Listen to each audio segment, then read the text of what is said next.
Second লেখা কি লিখেছে, বাম দিক থেকে নিচের সারির দ্বাদশ পিঁপড়াটি রং করে।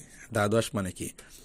দেখো আমরা যখন বলি 1 2 3 4 5 6 7 8 9 10 11 12, এরকম দ্বাদশ হচ্ছে 12। 10-এর পরে দেখো একাদশ দ্বাদশ, দ্বাদশ হতো 12।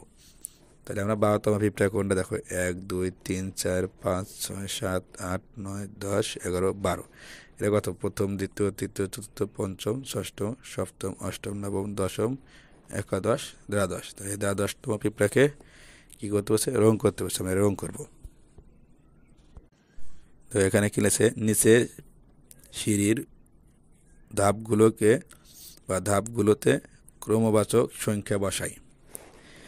তাহলে এখানে দেখো প্রথম ও তৃতীয় দেওয়া আছে, তাহলে আমাদের কি করতে হবে? বাকিরা বসাতে হবে।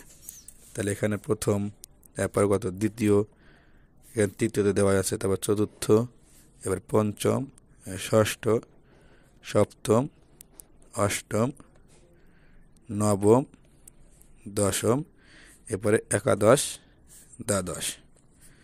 আমরা এভাবে ক্রমবাচক সংখ্যা বসাবো।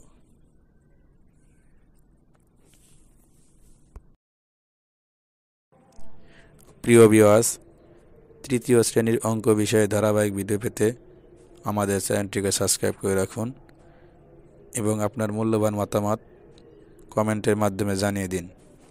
ধন্যবাদ।